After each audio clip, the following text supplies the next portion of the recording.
Hello, it's Plant. I hope you are having a good day/night. Today we are reading Everybody Gangsta Until Deku Has a Gun, written by Ineedsomebodyyy. Here's the summary. Izuku's having a great day, until he's not. Guns are surprisingly cathartic. Should we split up? Izuku wonders out loud. Tenya opens his mouth to speak, but Denki is first to the punch. Yeah, probably. Kachan here's starting to get fussy anyways, Denki says, poking him daringly on the cheek. Denki may as well have signed his death warrant with the pinched look Ketsuki has on his face. An unregrettable grunt soon follows him when the expected explosion hits him, smoke drifting off of his side. Dang, Braku bro, he says, patting the spot. I liked this shirt. Tenya takes the opportunity to cut in. Aizawa-sensei has recommended that we stay within close proximity and... So what? Are we 5? Koski interrupts without care. Tenya sucks in a breath and simply pushes up his glasses. His anger management classes have been going well, and he has way ahead of where he started. Unfortunately, there was just something about Koski that set him back. Izuku, trying to diffuse the tension, decides to speak up again. He gently nudges Tenya's arm. We need to go to the bank, remember? Izuku says. It'll be fine, Tenya. We'll only be across the street at Cafe Chino, Mina helpfully supplies as she reappears. I just checked. It's open, and it's got a really nice window booth. See? It'll be fine, Tenya, Ochako adds. Very well, he says, heaving a sigh and muttering regrets under his breath. In fact, we could even walk to the cafe together, right, guys? Ochako looks for the agreement of the rest, bar Katsuki, who surprisingly contributes to the joint approval with a grunt of his own. The group of 8 set off towards the cafe. So... what are you up to at the bank? Mina asks. Izuku looks both ways before leading the group across the road, all but Koski, who had stalked off ahead of them. Ijiroen stepped with him. I got paid for my internship this year, and it was honestly more than I was expecting, considering we're only third years and all, but I wanted to set up a savings account or something. Paid, huh?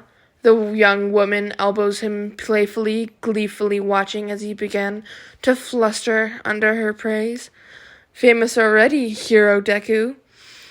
The small group watches half amused, half fond at the way he mumbles out protests, and the tips of his ears tinge red. Some things never change.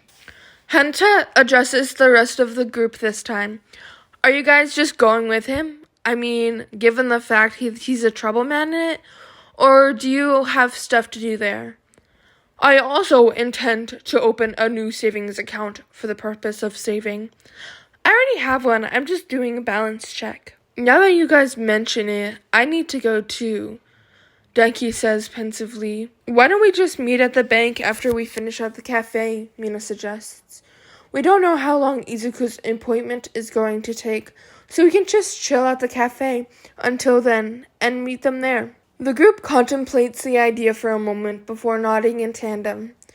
Between Tenya and Hanta, the group manages to make it to the cafe alive, although there were a few close calls, mainly the disjointed road crossing, and then 3 set off to the bank. It doesn't take them long. The crowds had thinned out as they got closer to the bank, and eventually they stopped having to squeeze past people and make space that just wasn't there. Straight away, the 3 realize something is wrong. The street outside is barren compared to what they've been expecting, at least half an hour's wait. But instead, an eerie silence fills the street. They narrow their eyes, skipping closer until they could see the doors. They falter at the sight of them. The pristine glass doors were closed, but thin spiderweb cracks rippled from the epicenter. The three warily peer through the splintered gas. Two villains stood with their backs to them, one with a bulky build and imbued with height way above the national average, and the other much smaller, but with a much more menacing presence. Underestimating villains never put heroes in a good place, no matter how dumb they may seem, and they did seem dumb to be robbing a popular bank in broad daylight. Even still, they would have to be careful. Huge huddles of people sat along one wall, whilst the two villains stood in the center, seemingly talking to the crowd.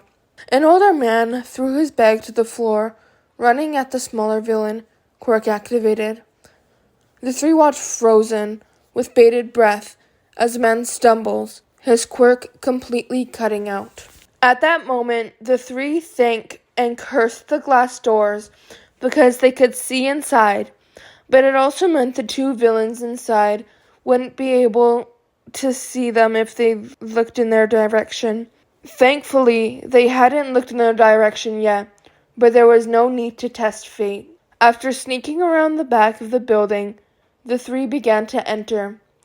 They had hastily thrown together some sort of plan, conscious of not being aware of both villains' quirk, but their aim pretty obvious, judging by the location. Either way, there were about 60 hostages in front of the villains, and naturally, they would be priority.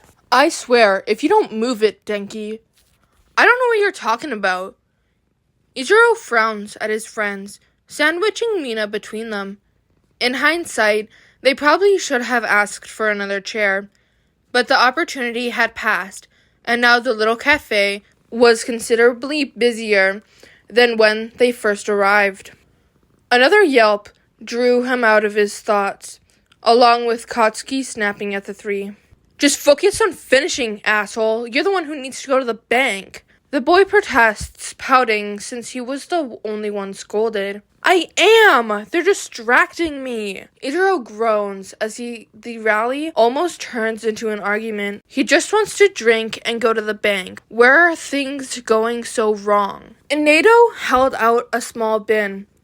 He tossed it across the large distance between him and the hostages. Phones. Now. The hostages closest to him flinched back, shrinking into each other as though he'd imbued the bin with some kind of power to hurt them. He rolled his eyes. Of course they didn't have a single clue about his perfect quirk. They'd find out soon. He could see them hesitating at his simple instruction. They looked to each other rather than hurrying to obey. Do it, now! Shakily, an older man stood. His suit was crumpled from the ball he had curled up in before, and his brow had frown lines that were working their way to being deep set. He put one foot forward as though to steel himself. No. With that single word, adrenaline seemed to take over, and he activated his quirk, a shield of some sort, charging towards the robber. Everyone held their breath as he got closer and closer. The villains had not moved an inch from where they were. The target in question simply sighed, as if he was bored, and raised the gun out of his arm pouch. The shield began to glitch before he even reached his destination. His steps stuttered in time with his quirk before they both died out completely. Confusion twisted his features as he looked down at his now unprotected body in disbelief. My quirk? What did you do? He looked up from his body, anger and fear mixed into one marred mess of features. The villain smirked, not deigning it worthy of a response, and firing off the gun. The hostages watched in slow motion as the bullet sank into the man's flesh, and he clutched at his stomach over the wound. He drew his hand away, covered in red. Ineedo simply watched in boredom as the man fell to the floor stunned and began to howl. Anybody else? Shuffling permeated the stiff air, and the clicking of phones dropping into the bin soon followed. It did nothing to drown out the howls of pain nor the whimpers of the weak. Ineedo grinned. Things were finally going his way. Now, here's how this is gonna go. The front doors are a bust. The villains wouldn't be expecting them from there, but they wouldn't be expecting anyone yet, as far as they were aware. They heard screams, too, ones that echoed through the walls and didn't die down for minutes at a time. They gritted their teeth and carried on moving in on the main room. Apart from the general danger of being a hostage, the promise to fulfill a threat would be a clear incentive for them to be obedient. Who knows how far that fear would take them. They eventually come round the side of the building to a side entrance. It's locked like it hasn't been used in ages, but Izuku's quirk fixes that easily. When they enter the building, they're in an open-mouthed hallway. Their point of entry was narrower, but it gradually widened as it opened up to the vast reception area of the bank. The three nod to each other, edging as close as they could to the partition. Izuku peeks around the wall. The two villains are engaged in conversation, with their backs to the civilians. Not too far behind them, a man, clearly the source of the prior screaming, laid in a pool of his own blood. His screams have since reduced to thick sobs and the occasional whimper when he hiccuped on his tears. Izuku bites his lip but doesn't rush in. Instead, he watches and waits until danger sense falls to a consistent low hum and signals the two behind him. Ochako goes in first. She slips to the edge of the scores of people, making herself light first before crouching next to a trembling young man. His eyes dart her way nervously, as though questioning, but she gestures for quiet. Recognition eventually bleeds into his eyes, and he begins to look relieved, until the villain at the front shouts at his burly partner and storms off to the back. The man's eyes train on the villain as he disappears into the back. The other villain does not turn back around. The glint of Tenya's glasses catches her attention, and she focuses on her task. She lays 5 fingers on the man and a woman and child close by, whispering reassurances to them as they bob along into Tenya's reach. Tenya nods to her, grabbing them out of the air and herding them inside. He reappears at the entryway once more. The man at the front still had barely moved, clearly being the brawn to the villainous duo, and remaining almost blissfully unaware of the rescue mission occurring behind him. Ochako could feel the blood withdrawing from her face, and her stomach's telltale squeezes of protests, but she had since become more resilient to its complaints. It couldn't stop her anymore. But the pressure is on. A little over half of the hostages have been soundly evacuated and are awaiting help outside. She begins to throw subtlety to the wind, sending 10 one after another for Tenya and Izuku to quietly pluck out of the air and shepherd toward the exit. Unsurprisingly, that's when things start to go wrong.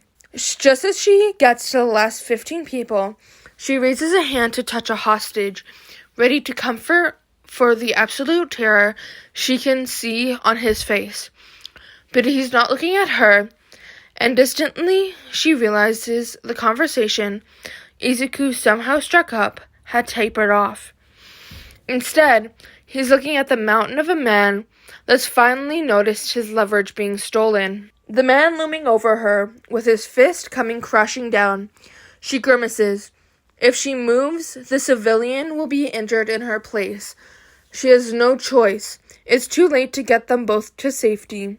Gritting her teeth, she raises a hand to at least lighten the load when a blur of blue and green knocks the villain to the ground. The girl doesn't waste any time. She runs for the remaining hostages, slapping 5 fingers on their foreheads and cheeks as lightly as she can, and then sends them hurtling towards the entrance. She won't drop a single one. Moments before, like most plans, the trios did not survive contact with the enemy. Izuku was meant to be distracting the robber. Distracting him. Except somehow, now they were talking about job inequality somehow. Izuku experienced a lot during his first decade. He knew what discrimination felt like, and somewhere along the way, he's convinced this robber that he's experienced something similar. He never thought those times would come in handy like this. How on earth did they get here? And he's always like this, Izuku asked, fake concern pointing on his face. His eyes squint in forced confusion, and his eyebrows scrunched with pity. I bet he never lets you contribute either, Izuku sighs, shaking his head. He doesn't. I have great ideas, and I never see a single one of them done. The big guy was surprisingly into this release of suppressed emotion, so Izuku continued. It's ignorance, he stated.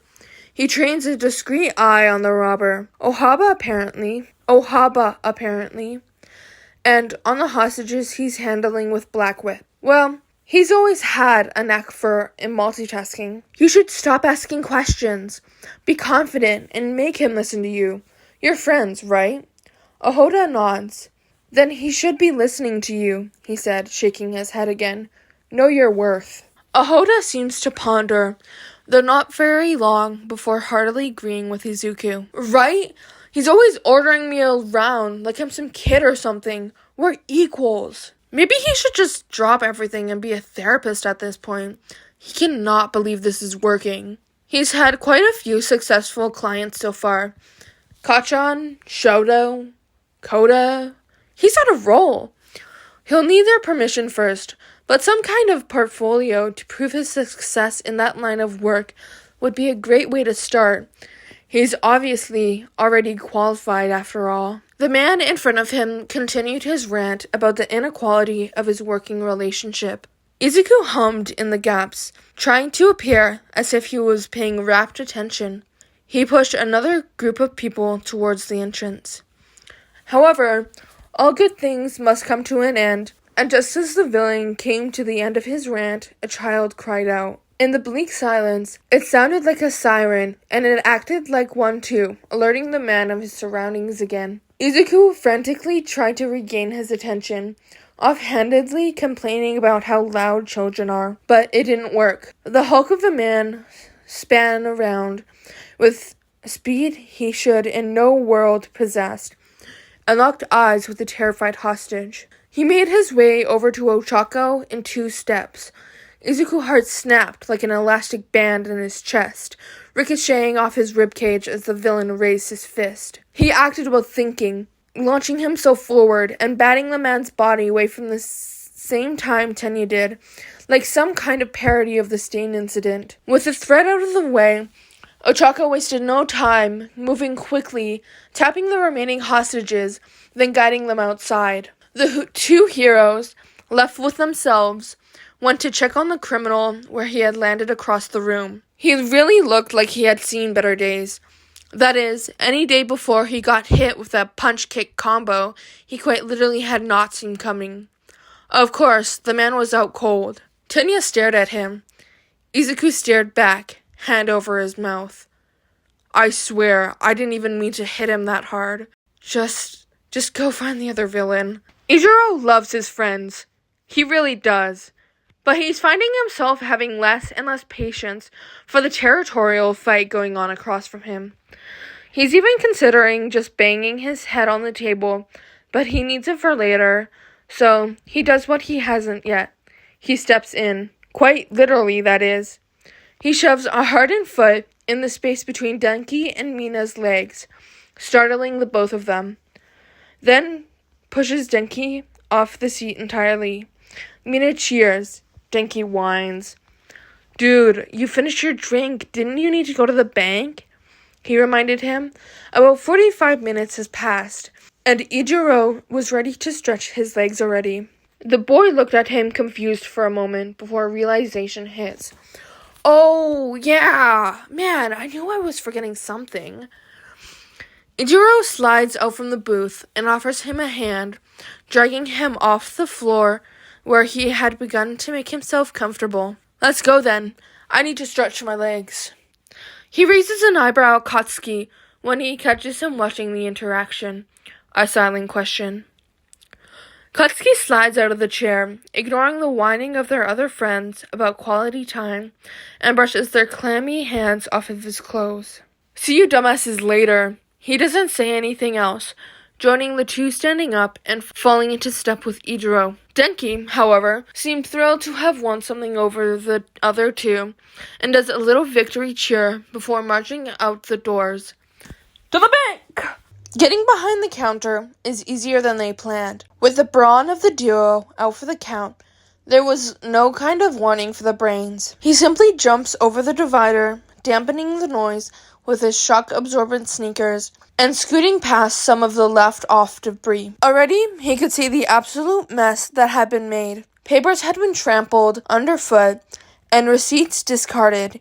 Each till hung open and bare, and a few chairs had been knocked over. He was surprised to see the cameras intact at first, before he realized the red ring of activation was not present. Izuku ignores it all, navigating the mess as quietly as he can, and following the glaringly obvious path to the villain. Danger sense pulses lethargically in the back of his head, warning him of something before its insistent whining quiets abruptly. Izuku doesn't need danger sense to know something was very, very wrong. He's proved right when he encounters a stack of bags, but no villains.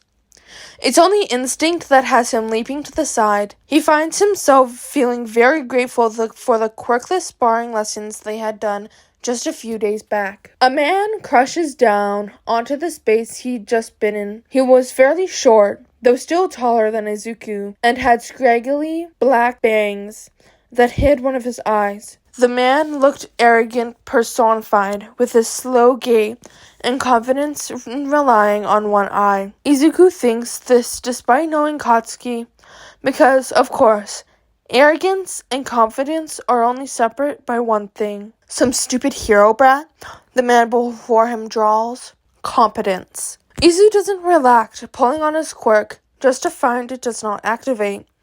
He charges at the man anyway, kicking him square in his chest, to the man's utter shock.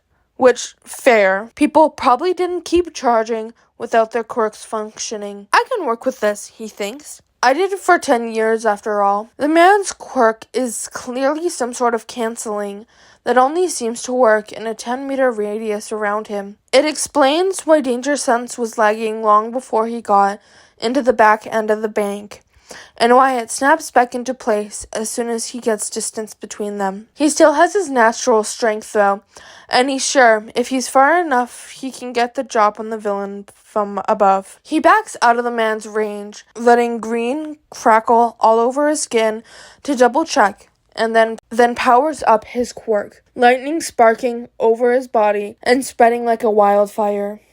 It's hard to do what he's trying to do inside a building, but thankfully, the spaciousness extends to the back area. He sprints in circles around the man, giving him as wide a berth as he can, until each after image merges into one green blur, before sprinting into the air and falling into a kicking position. Except now as he's dropping from this height, he's starting to realize he miscalculated. It's becoming increasingly apparent that the villain's radius was acting more as a sphere. Easily done, he supposes. And he definitely should have thought it through more, but he was hoping this would be more of a quick thing. Save the hostages, capture villains, boom, done. He's here to open a bank account. Why is that too much to ask? His quirk sputters out barely halfway down, and he can't even use Black Whip or an air burst to catch him. He just has to take damage the old-fashioned way. Even if he follows through with the kick, he will break his fall and his leg. That will not do. There's barely any time he realizes the roofs are high, but they're not that high.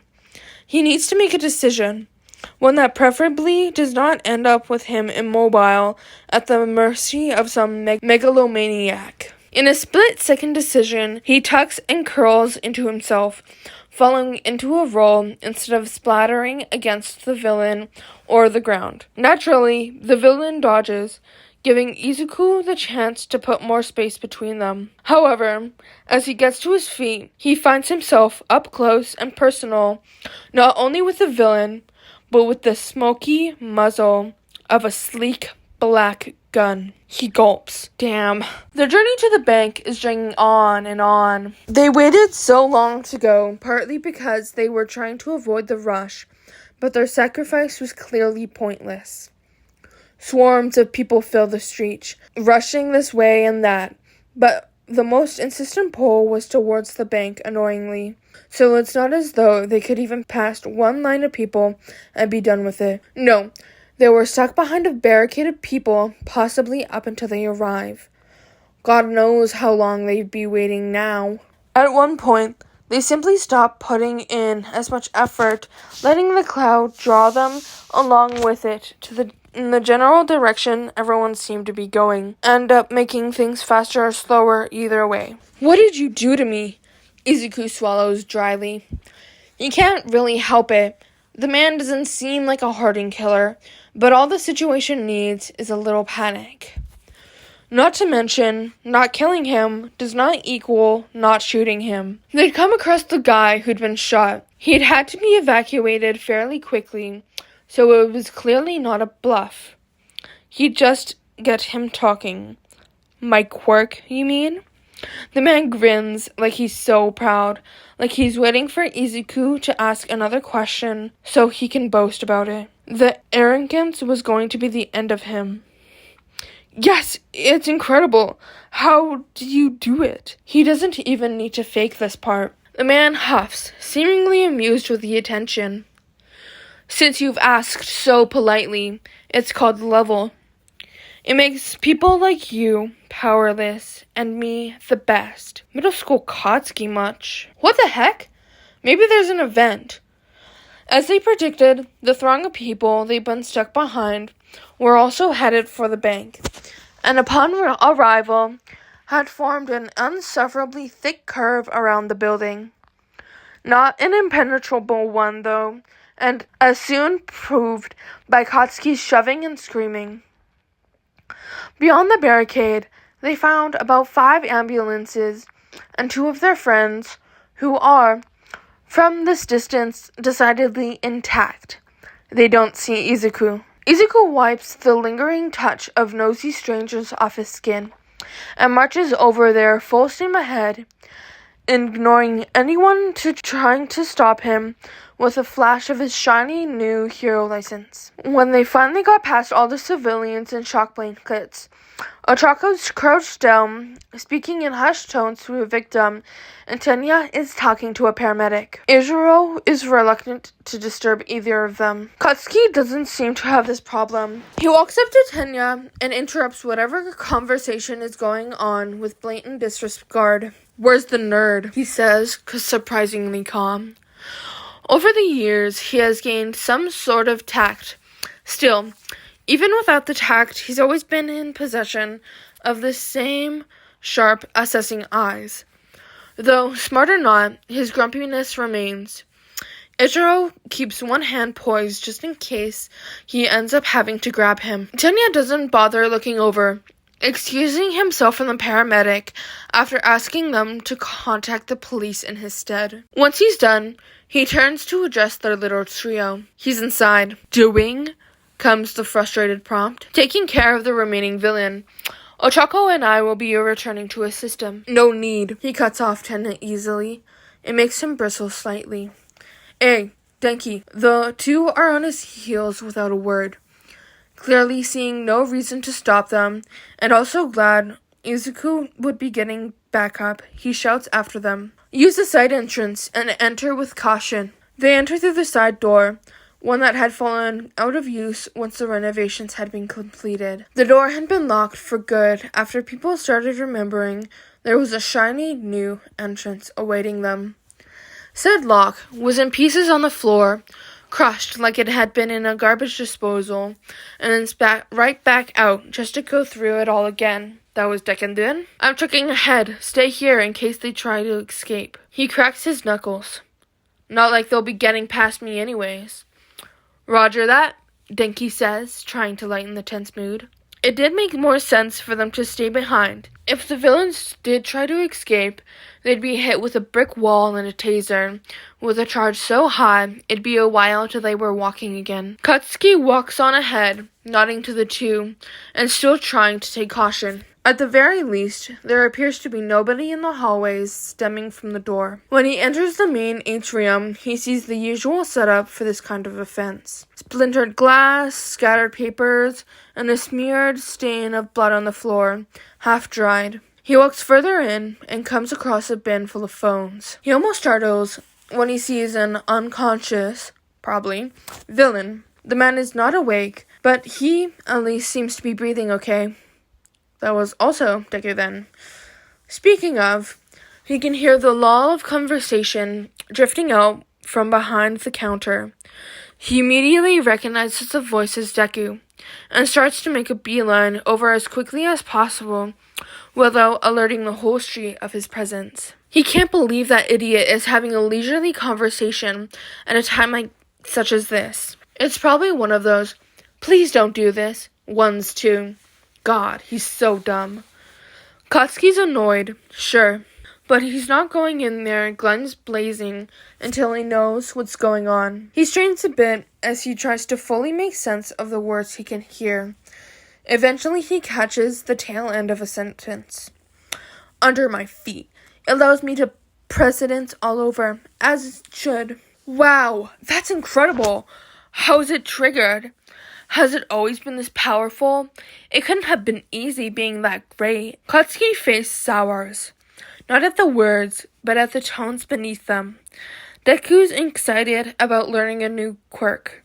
He can tell that much. It's just his tone. The nerd is looking down on this fucker, and he's soaking it all up as if it's real praise. Anyway, from his perspective, it probably does sound like that. But after doing some growing, Katsuki has come to realize what Deku's admiration really sounds like, what respect sounds like. This is not it. Guilt sits on his chest as he thinks of the years of misunderstanding where he thought Deku was treating him like this arrogant dumbass. He lets the thought go for the moment, not the time. Tuning back into his surroundings, and Aizawa-sensei would chew him out for tuning out in the first place, he waits for an opportunity to present himself. If it doesn't, he'll make one himself. He finds his cue when the villain just finishes explaining how his quirk is triggered by confidence and that 10 meters was his current limit. Deku's face falls. Oh, how disappointing. The villain is facing away from Katsuki, but he can tell how furious he is from the violent tremor in his arms and shoulders and the way his breath comes out in angry, short puffs. He raises his arm to point at Deku. His hand is not empty. Katsuki curses. He leaps forward, foregoing quiet, and igniting explosions behind him. The villain whips around to face him, but doesn't move the gun. Katsuki's explosion fizzles out, and he just about catches himself by rolling to absorb the leftover momentum. Come any closer, and you can say bye to your little friend here. You were gonna shoot him anyway, Katsuki points out. The villain shrugs. I was. We were getting along so well, but he ruined it. He turns to Izuku, glaring as though he wants to burn a hole through him. He probably does. Didn't you? Whilst he's not focusing on him, Katsuki tries his quirk again. Nothing. In that moment, a few things happen.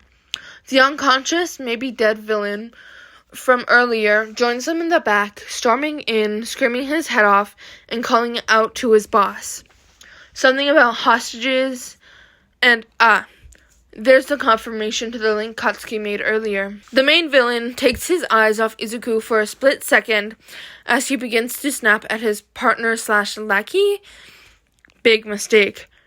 Midoriya, opportunist Izuku, has disarmed the villain in record time and switched their places. He's now holding a small handgun, black with dark green accent.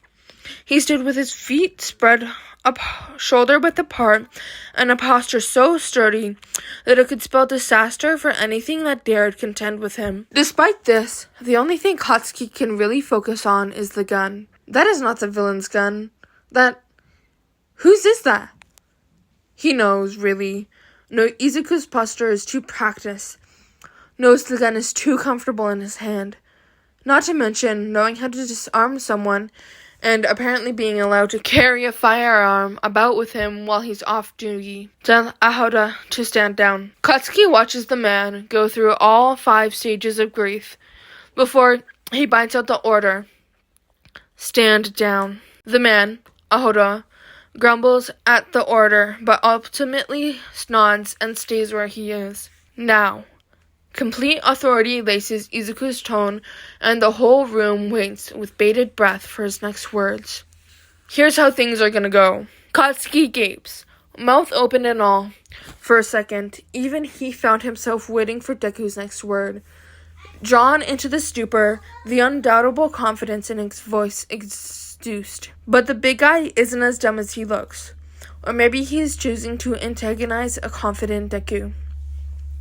And as soon as Katsuki's guard is down from the sheer shock of the events that just took place, he's got him. He struggles against the beefy arms, but he's still in that stupid villain's range, and his quirk can't back him up.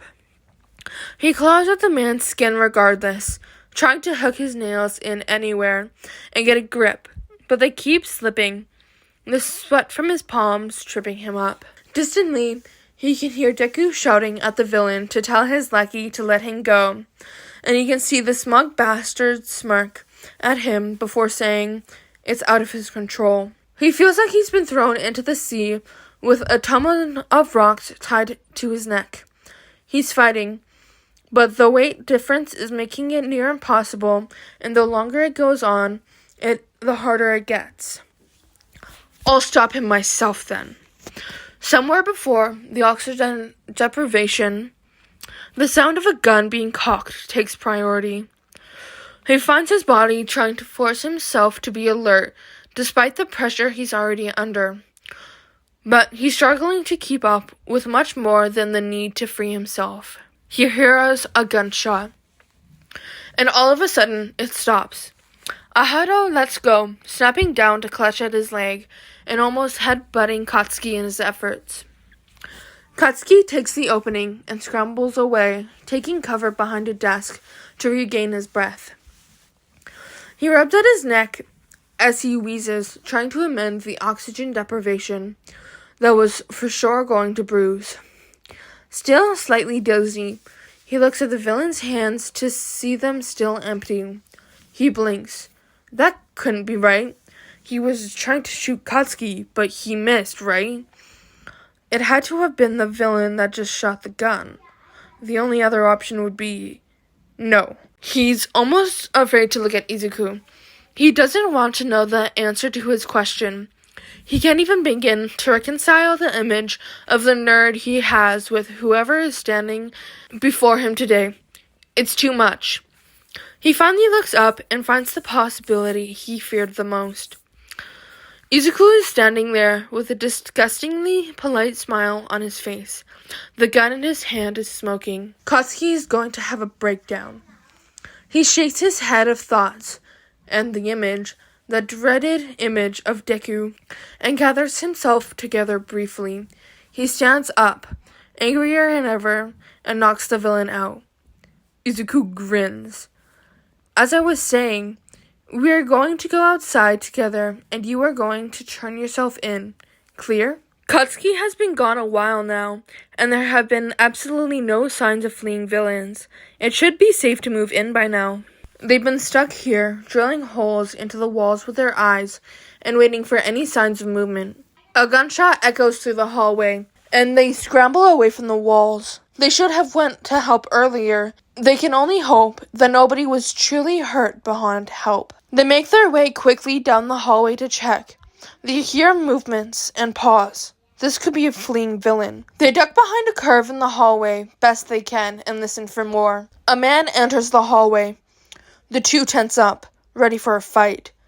This must be the villain they've been waiting for. They drop into their respective fighting stances, Izuru taking the front to defend them. The man hasn't seen them yet, since they're at the curve in the hallway, and he actually looks afraid. His face is screwed up like he's eaten something unsavory, and his feet drag along the floor like he's being forced forward. They shrug off the confusion and agree to reveal themselves. It would be more convenient for them to have some space between them to give Denki a chance to use his quirk, especially since they still don't know the villain's quirk. The two nod to each other. Izuru jumps out first, activating his quirk in case the surprise triggers the man to attack. Nothing happens. He stares at himself, shocked for a second. He's never met anyone else with an erasing quirk before, but thanks to the one he has met, he recovers quickly from the shock. Just as he's about to charge at the villain, he notices a figure behind them. Well, two actually, except one is being dragged across the rough entryway carpets by the back of his clothes. Were there 3 villains? He skipped past the one on the floor, focusing on the guy behind the first villain. He has a familiar, bulky build and wild green hair. Izuru sighs in relief. Mido bro! The head of hair becomes a full face as it peeks out from behind the villain. Oh, hey guys, he says cheerily. They find themselves smiling fondly at his tone. We managed to apprehend the robbers. Are the police here yet? He says. Yeah, we heard them arrive a few minutes ago. They should be ready for you. Man, Izuku's enthusiasm was infectious, much like everything else about him. Awesome! Well, I'm gonna hand these guys over to the police. In the meanwhile, could you get Kachan? He seems a little out of it. I think seeing you two would help. The villain in front of them trembles with what looks like rage. Sure, man. You sure you don't need one of us here? Ejiro side-eyes the villain. He knows Izuku's plenty strong, but he's got one arm full since he's dragging one of the villains, and that doesn't bode very well. He feels uneasy leaving his bro in a situation like this. Izuku protests, literally waving off of the concern. Or he tries. Ejiro sees it first. A firearm. An actual gun in his friend's hand. He finds his mouth gaping. He doesn't need to turn around to know that Denki's probably doing the same. The villain must see an opportunity in their distraction because he takes one menacing step forward. No more than that though, because Izuku raises the gun barely centimeters above the man's head and shoots. One of those fancy lights that hang from the ceiling fall victim. Literally. It teeters for a moment and then comes crashing down, all at once shattering across the floor from the point of impact. Kinda like their mental state after today. Izuku lowers the gun and presses it between the man's shoulder blades. Behave. The man trembles for a completely different reason now. Izuku turns to them and smiles, clearly happy to ignore the sequence of events that just took place. Alright, gotta get these guys sorted. See you guys outside. He turns back to the villain. Off we go then, Inato-san. He again, quite cheerily, strides forward behind the man's stiff, stilted steps, all the while dragging the bloody 6'4" Endeavor imitation behind him. There's no way Katsuki is okay after seeing what they just saw. They find him in the same spot that the fight presumably took place. Desks and papers are scattered, but miraculously not ruined, and there's a smear of blood on the carpet, like someone wanted it symmetrical to the one in reception. They move past all the mess, stepping over things warily to get closer to Katsuki. As they do, they realize he's actually speaking to himself. Ijiro approaches him in shock himself. Baku bro, did you see? I mean, it couldn't have been that was Izuku, right? Like, with a gun? Denki says, addressing Katsuki at the beginning, then tapering off into nonsensical ramblings. Katsuki opens his mouth, and for a moment, they think he might get answers, but then they realized he hasn't even acknowledged their presence. Instead, he's focused on a gun that lies forgotten on the floor. Nerd. Gun. That could have been me. He seems to repeat the same words over and over, like he's locked in a prison of his own making. Israel can staying near see the bars in his eyes. Denki waves a hand in front of his face. No response. Israel looks up to the ceiling with manly tears of helplessness in his eyes. Let's just get him home. Yeah? Deku! Izuku! His two best friends run up to him. We were so worried. Glad to see you got it handled, Ochako says, pumping her fist in the air. Tenya clears his throat. We were to return and assist, but other matters called our attention. My apologies. It's fine, Tenya, Ochako. They finally seem to notice the two villains. Ochako slaps 5 fingers on the Endeavor clone's forehead. I got this one, she says, happily replacing Izuku's hold on his collar and pulling him along behind her. They watch her go for a moment before Tenya turns back to address him. I must ask if you are truly okay, Izuku. There are no secret injuries we must know about? No, Tenya, I promise. These two aren't doing too great, but they're only minor injuries, so they'll be fixed up in no times. He nudges the villain with the gun as he mentions him. Right, Inato-san? Yeah, it's mostly superficial injuries. We'll be fine. The man had become rather piteous after meeting Izuku, the key point of his downfall. Izuku almost wants to test if his quirk would work in these conditions, and from what distance. See? Alright, Tenya. I'll go hand him over, and then we should meet up with the others. Let's go, Inato-san. He pressed the muzzle forward into the man's back, and he practically jumped to get moving to the ambulance. Izuku stayed with him until the paramedics took over trying to usher Anato into the ambulance.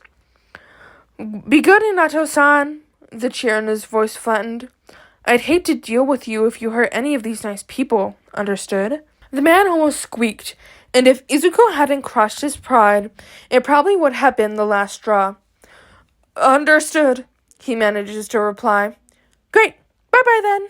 The ambulance doors shut behind the man, and Izuku waved him off with his hand full of gun. The safety was on, of course, but Inato didn't need to know that. Izuku huffed out a sigh, finally returning to his friends. Ochako had come back from dropping off Ohara a few minutes before, and was stood speaking with Tenya. Funnily enough, Katsuki's trio had yet to reappear. Izuku shrugged. It was probably nothing. It's a while before the trio find it in themselves to leave the bank. All of them near listless at the prospect of returning to whoever had replaced their classmate in the short time they'd been out. But eventually they did. They stumble out of the bank, gripping onto each other for support, and leading Katsuki by the shirt behind them. They've been on the scene so long that most of the ambulances are gone, and only a few police remain, given the threat had been contained. Not too far away, they see the other trio. Izuku was standing among them. Ochako and Tenya were conversing with him as normal. There was no way they knew. If they knew, they would be flipping their absolute shit. They can't know. Izuku's eyes drift down to where the gun still sits in Izuku's hand, and he pauses, stricken by the observation. Still no reaction from the others. They don't know, right? It's preposterous to think that they would. Between strict class president Tenya and the one of the resident sunshine children, Ochako, it couldn't be. As the trio draw closer, they can hear snippets of conversation. Use the gun? I did. I'm actually a better shot than I thought, Izuku said, rubbing his nape. Tenya claps him on the back like he's proud of him. Practice makes perfect, Izuku. You've improved. Izuku's eyes almost bug out of his head. Improved? Like he's used a gun before? Is passing out from shock manly? He wonders. He doesn't know, but he's feeling kinda lightheaded right now. Izuku spots them and turns then, wiping off the muzzle of his gun and slipping it into a strap Izuku hadn't even noticed before. He waves them over. Guys, you're back. You were gone quite a while. We were beginning to worry and wonder if we should go back in there. But I guess you're here now, and you're pretty okay. Apart from Kachan. He needs some medical help, I think. The villain kinda got him. It surprised us both, to be fair, though. Izuku? Tenya interrupts, not unkindly. Focus? Alright, anyway, the police want to take our statements, and then we're free to head back to the dorms. Let's wrap things up here quickly and head back. We don't want to be gone for too long, or else Aizawa-sensei may very well believe we have gotten ourselves into trouble yet again, Tenya adds. He's always had a sense for these kind of things, especially after the first few months, Ochako adds.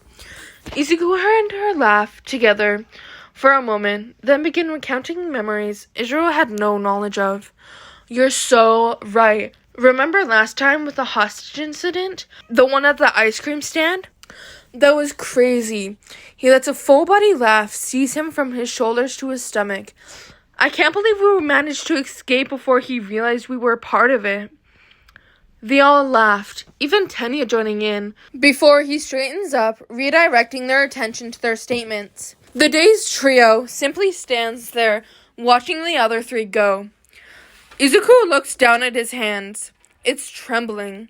He desperately takes hold of it, trying to make it stop. Everything was going to be okay. None of this was real. Quite a way ahead, Izuku turns around, shouting after them. Katsuki jerks into action, following Izuku's call. Ejiro and Denki just look at each other. What the heck just happened? Tsukauchi has seen a lot. He's been a cop for well over a decade now, and with his convenient quirk, he's just seen about everything one could see. There are things that horrify him, but hardly anything that surprises him anymore. 2 generic robbers are nothing.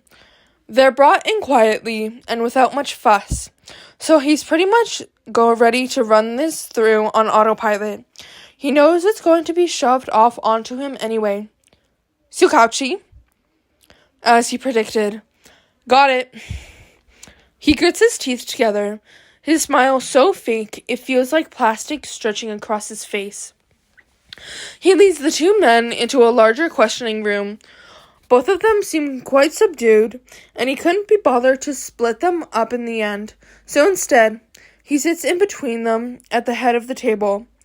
He's far enough away that they can't reach him as an extra precaution, but something tells him that they won't even try. He leans his elbow on the table as he cycles through the generic cycle of questions. Name, date of birth, motive, and then finally he can start asking for their account. Their accounts don't always hold a lot of weight, but Tsukauchi's changed a few things in the system and has given some a fighting chance. Though, a lot of the info they give, should they lie, ends up being used against them, and he can't say he's very sorry when that happens. Their stories so far lines up. They went to rob the bank, they took hostages, they stole money, and they get taken in. Though one tiny detail almost has him leave his head to the mercy of the table. He stares at the robbers in disbelief. So, what you're saying is, you went to rob the bank, threatened a student who happens to be a hero in training, and then shot by said student? Robber 1, Ineedo, nods, looking alive for the first time since being here. Yes! That kid shot me in the hand, and then he shot my guy when he took his friend. Tsukauchi rubbed his hands as he tries to quell the headache that is this whole situation. Because even if it's ringing true, how in the hell is he supposed to believe that Toshinori's successor, Midoriya, I wouldn't harm a fly if it attacked me. Izuku shot 2 robbers with enough precision to avoid any major arteries and effectively aimed to shoot the areas with the least lasting damage. It's just not adding up. He thinks back to the time he saw the kid last week. He, Toshinori, and Izuku had met up for coffee, and the boy was so unbelievably sweet. He practically had stars in his eyes as he recounted his week at school to the detective. Double-checking he had his attention, like he thought Tsukauchi would get bored of him. He shakes his head. No, they can't mean that, Izuku. He sighs heavily. Look, I know you think what you're saying is true, but that kid is... Well, he's a kid. I know him personally, and I highly doubt he owns a gun, let alone uses it. He must have picked up one of yours and got lucky with his aiming. Ineedo looks at him like he's mad. The spark of hope that had lit up in his eyes was quickly all dying a second death. The hospital staff, who also knew Izuku, probably didn't believe him either. Detective, he starts, utterly serious. You weren't there, but I know what I saw. That kid knew where he was aiming. It was a calculated shot on both occasions. And besides, you confiscated both of our guns. You should already know that it wasn't any of ours that he uses. The kid had a gun, and he shot me with a smile on his face. Like he was happy. He was happy that he almost shot me. Who does that? Who was that kid? Tsukauchi sighs as the robber begins to mumble to himself, horror becoming more and more evident on his face. He stands up abruptly. I'm too tired for this. He shrugs on his coat and snaps his briefcase closed. Another officer will be with you shortly. He turns and starts to open the door. Wait, you can't leave us like this. What if he comes back? Tsukauchi closes the door behind him. Wait till Toshinori hears about this. He's sure they'll both have a good laugh over the absolute absurdity of the situation later. He ignores the desperate cries of the men as he smiles to himself and walks away. In fact, after that, he might as well just call it a day. Epilogue. Denki and Eijiro are huddled in a corner. They stand in the kitchen as far away as they can get from their oblivious classmates without going to their rooms. Momo looks at them oddly when she walks past them but doesn't say anything, ignoring them and filling up the kettle. Grimly, they turn to each other. Momo's already caught them, so they're past looking suspicious. They should have made some tea or something to blend in better. Katsuki had retired to his room straight after they got back, mumbling something about rethinking life and becoming a better man. Words that would be inspiring coming from anyone else, but were downright frightening coming from him. They briefly wondered if they should have told Aizawa everything. He did say it was likely for them to develop PTSD as heroes. He'd get it, right? Mina and Hanta sit down at the table. You guys okay? Mina asks. Neither of them hear her at first. You guys, She follows their terrified gazes to where Izuku is waving his arms about in excitement. He was huddled on the couch between Shoto and Itsu, and he seemed to be telling a story. Guys? Ijiro tore his eyes away from Izuku. Denki seemed to have trouble doing the same, so Ijiro nudged him. His eyes finally landed on Mina. You all right over there? It's like it never happened, Ijiro whispered. Mina frowns. Mina and Hanta look at each other at the vague response. What? Are you really okay? Is this about the bank? Although she'd been joking when she initially addressed them, she could feel real concern coming on fast. Kat hasn't left his room since we got back, not even for dinner. Did something happen? Mina continues. The two stare back dully, like they're not processing what she's saying fast enough. Yeah, you've been acting real strange. Hanta added. The two had stopped looking at them, or even each other, and were looking at Izuku again. Hanta frowned. And why do you keep staring at Izuku? Their heads snapped back to look at the others in shock before looking back at Izuku. Like they were double-checking the distance was large enough and he hadn't heard. It was some kind of admission, maybe of guilt, maybe of fear. It was hard to tell. Shh, Denki says, louder than the two of them.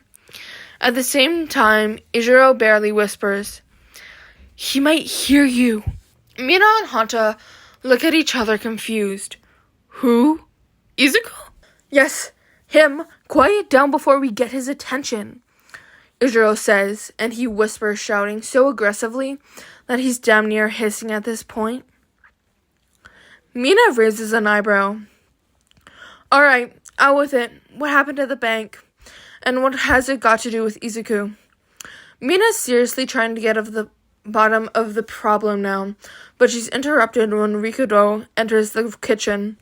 He goes over to Momo, standing next to her while she waits for the tea to brew, and offers to help bring them out. Before she can thank him, he's already moved on, addressing Ijiro and Denki. Oh, hey guys, I got back just after you, but I saw the news earlier, and you guys helped catch the villains, right? Good going. The two heroes in training pale at the heat of the attention on them. They stare at Rikudo's thumbs up, frozen. Usually they thrive under its warmth, but now it felt like it was burning their skin and peeling it away layer by layer. Yeah, but we didn't really do much. It was all Mito bro, really. Ijiro speaks up, stammering. Nobody pays the stuttering much attention. Oh, I totally missed that. So is that why you've been staring at him? What did he do? He didn't break one of his bones again, did he? He hasn't done that since first year. Mina rapid fires questions at them. Ichiro feels a bead of sweat roll down his temple. He, actually didn't break his bones or anything. He came out completely injured. It's just, Denki trails off into nothing. He glances at Izuku again. The boy had left his usual group on the couch and was now walking over to Mezzo, a notebook in hand. He was smiling, the sweet, innocent smile that dang near healed injuries. They turned back to the others, who were also looking at Izuku in the silence after he spiraled. Most of them were smiling fondly. Denki gulped. Does anyone, know that Izuku has a gun? The kitchen suddenly goes so quiet, they can hear the wisps of steam batting against the rims of the teacups. A corner of the common room was also quiet, as Kyoka incredulously stares into the kitchen area. Somebody finally speaks. Excuse me? Of course it's Momo. She's gripping the timer for the tea so hard, she's probably cleared the time and reset the stopwatch completely. As the vice president, she's gotten quite good at taking the initiative and getting answers. She probably wished she hadn't, now that she had to work through this mess. Did anyone know that Izuku has a gun? Denki repeats himself slower and twice as confident, having shocked them into silence. Granted, he wouldn't have believed himself, but he had to tell someone other than Ijiro and Katsuki. I can't be hearing this right. Struck with unearthly confidence, Denki wets his lips, then repeats the question louder. Did anyone know that Izuku had a gun and can shoot people with his gun? That's his. Looking back, it was the worst possible time to break it to them, but unfortunately for them, it was also the only time available. All six heads collectively swivel to look back at Izuku. The boy is bouncing in place as he speaks to Mezzo about a new idea for his quirk. His eyes shine when Mezzo nods along to whatever he's saying, and furiously starts writing down whatever the taller boy is saying. Hanta scoffs. You mean that, Izuku, right? Yes. From the corner of the common room, Jiro raises her eyebrows as she follows the ridiculous conversation being held in the kitchen. Momo shakes her head in disbelief. Well, I don't mean to be doubtful. Are you sure you saw correctly? She rests her head in her palms as she continues, stopwatch and tea long forgotten on the side. I'm sorry, Dinky-kun. I don't really believe Izuku, who would never be someone to own a gun, let alone have the time in our busy schedules to learn how to use it. Perhaps you were both hit by a quirk unknowingly, or maybe you might have hit your head and have a slight concussion. With every word out of her mouth, the duo looked more and more betrayed, Denki especially, crossing his arms in defense despite the rather gentle rebuttal. We're completely fine, and we know what we saw. He grabs the wall with one hand and his head with the other, staring down at the ground as he speaks. Trust me, he had a gun, he stresses, locking eyes with anyone that will look his way. We were rounding the corner to go help capture the robbers when one of them walks around the corner with Mito Bro holding a gun to the back of his head. We didn't even realize at first. He just greets us like nothing's wrong. Then he walks out, dragging the 6-foot-looking beast of a guy like he was a toy or something. And that's not even the worst of it, because clearly Bakubro didn't know he owned a gun either. When we found him, mumbling about guns and shitty nerds, how is any of that normal? And I know I didn't imagine it. Denki whips around to Izuro in a last-ditch effort. There's a desperate, crazed look in his eyes. It was not helping his case. You saw it too, right? You saw the gun and Bakubro and the 6-foot-tall guy too, right? Izuro nods rapidly and stares back at the group with an equally crazed look in his eyes. It's true. We wouldn't be making this shit up, I swear. Evidently concerned about the boys' well-being, after the account of their quirk-induced fever dream, Momo tries to de-escalate the situation. She puts on a soothing voice like she's trying not to set them off again. You two have had a long, stressful day. Perhaps you should retire to your rooms for the night. It might help calm you. I'll even do you some tea to bring up with you. Izuro's mouth drops open. You don't believe us, he states. The silence in the kitchen is enough of an answer. He chuckles humorously, and the argument visibly deflates within them. He can't even blame them. He cannot say that he would not do the same as them in their situation. Come on, Denki. Maybe they're right. Then under his breath he mumbles, It'd be better if they were right. Trying to cheer up Izuro, Denki nudges him a bit. We should go check up on Kachan, see if his personality revamp is underway yet. Izuro grins weakly. Sure, man. Momo empties the ruined tea into the plant pots dotted on the kitchen shelves. She'd pick up the habit after the first time one of her classmates had caught her disposing of her luxury standard tea and had corrected her. The sound of plants being watered is the only noise to fill the kitchen until they hear the doors of the elevator close. What's wrong with them? Should we really have sent them to bed? Should we call Sensei? He always says to call if... Momo holds up a hand. The room falls silent. I'm sure they'll have fully recovered by morning time. If not, we should alert Sensei at that time. Sleep will do them good. I'll ask Tenya to bring some tea in a short while, but they should be fine until then. The tension bleeds out of the room after she addresses their questions. Slowly, the regular conversation starts back up, and she turns around to tend to the new cups of tea. As the kettle whistles, there's a knock on the door to Heights Alliance, and the door swings open shortly after.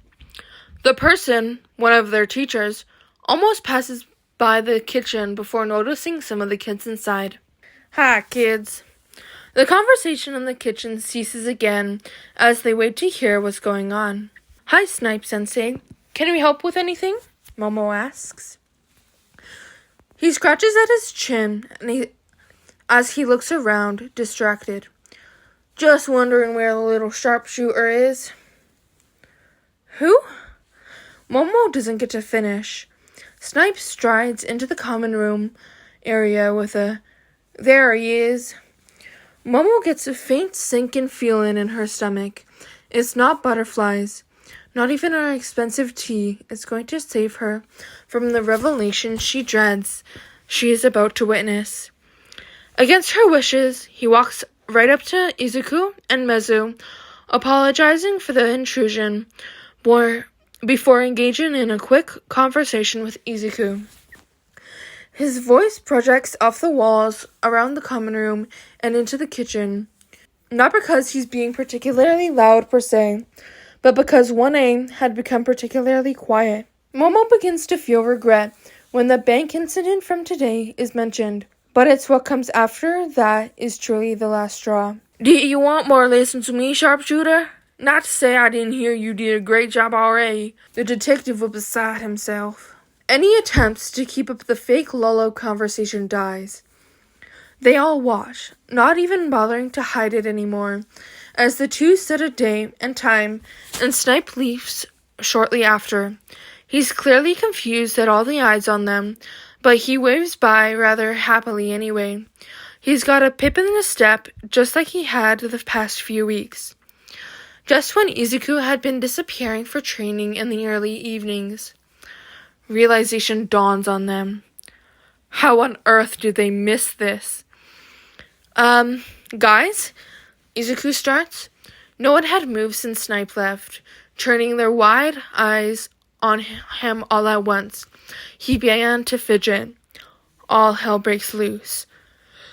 "They were right? You can shoot? You have a gun? He has a what now?" Tenya easily cuts through the mess, having dealt with the class for multiple years now. "Quiet all. You are overwhelming him." Once the class settles into a tentative silence, Shodo, of all people, speaks up. He looks genuinely confused. "Why are you so shocked? You did know that it's a part of his hero costume, right?" Silence echoes around the occupants yet again. Someone faints.